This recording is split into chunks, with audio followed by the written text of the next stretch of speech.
value of being physically focused is that you tell a story to creation that it has never told itself before.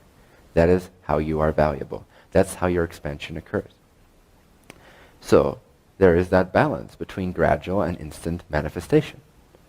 You always instantly manifest the next frame, but from the story subjective logical point of view, you're going to make that seemingly gradual. I'm not saying you're not going to accelerate this.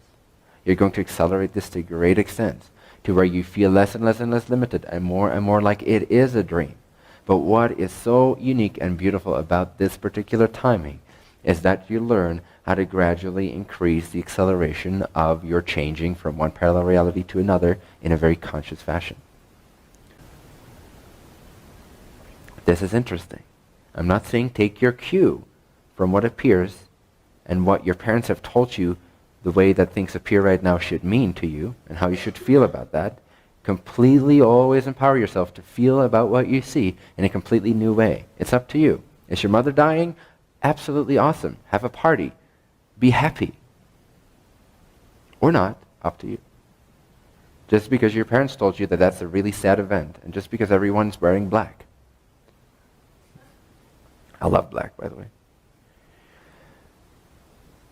Doesn't mean that you cannot show up being happy. Of course, there's this thing called respect and integrity. You know, you can honor that a little bit. A little bit. You cannot too rapidly expand other people's worlds, but inside you can be happy. And to an extent to the outside, you can start to, with wisdom, overflow that peaceful confidence that everything is all right into those around you at that funeral. And maybe even wear a party hat, depending on what your family is like and whether they tend to bring their shotguns to funerals.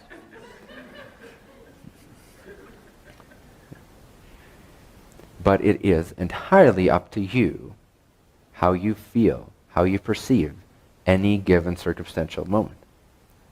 There is nothing set in stone. Nothing inherently transmits a state of being into you. It's all subjectively self-generated, self-defined.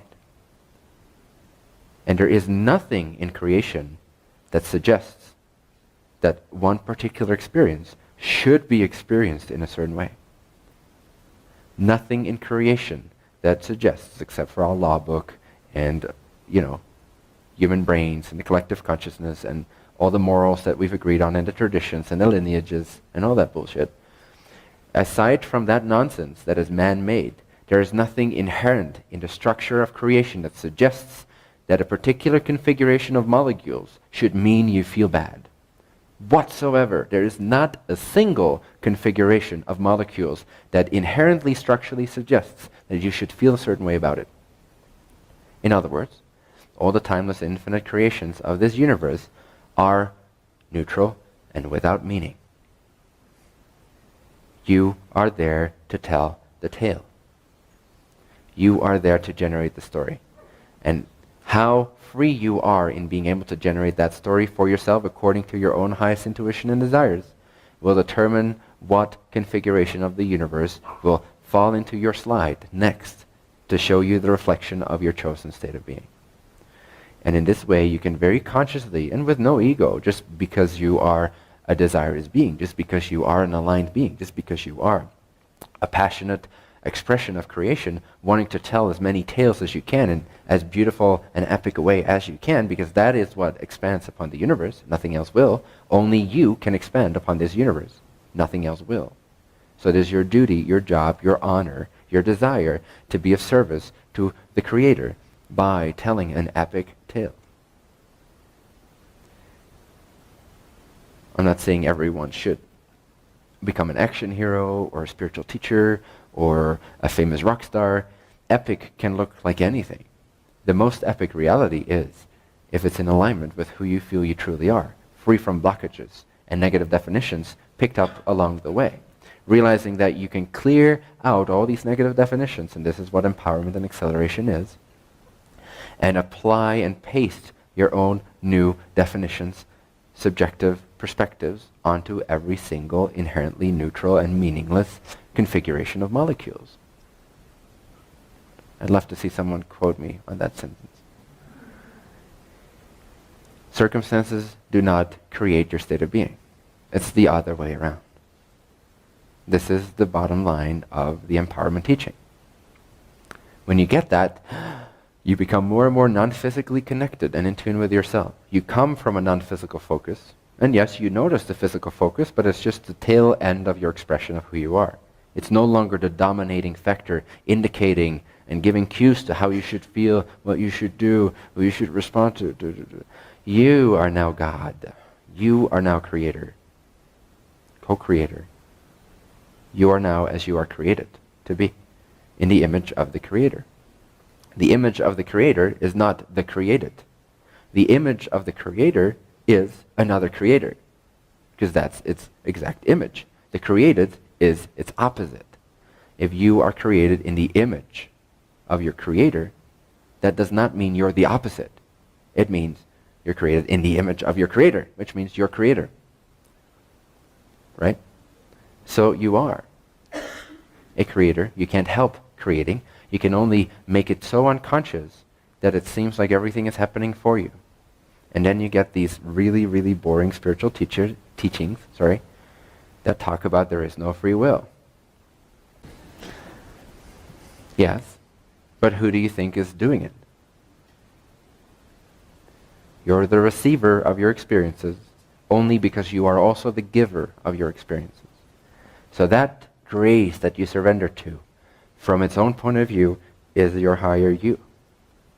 And the more you separate yourself from that which is creating your experiences, the more you feel victimized and separate and like there is no free will, which is the Antichrist, it's the anti-thought. It does not exist. No free will does not exist.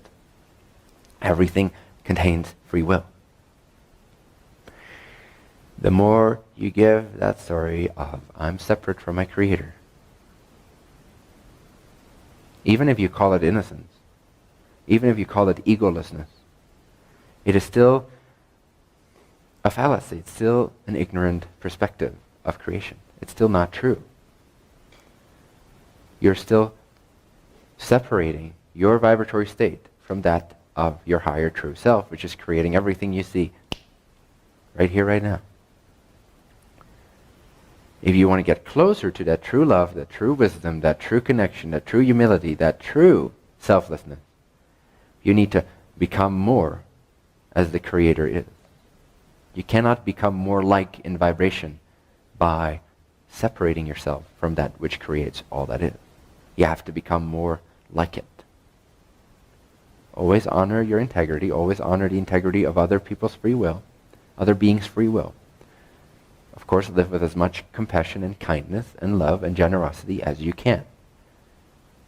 Those are not mutually exclusive. In fact, this becomes more natural as you learn that there is no lack of your creative abilities. And so you feel overflowing with empowerment and confidence because you know that you're in control of your reality all the time on some level. The more you download this knowing, the more you liken your frequency onto the frequency of the Creator, of your higher self. And the more you'll be endowed with the selflessness that are natural qualities of that higher state of consciousness. You can't be selfless by pretending to be, by trying to be. Selflessness is a natural expression of you getting closer in your frequency to who you truly are. Who are you? Are you the victim? Is God the victim? Is your higher self the victim? No. So stop playing victim. Unless you want to be selfish, and insistent and arrogant, even in your humility. Oh, I know nothing.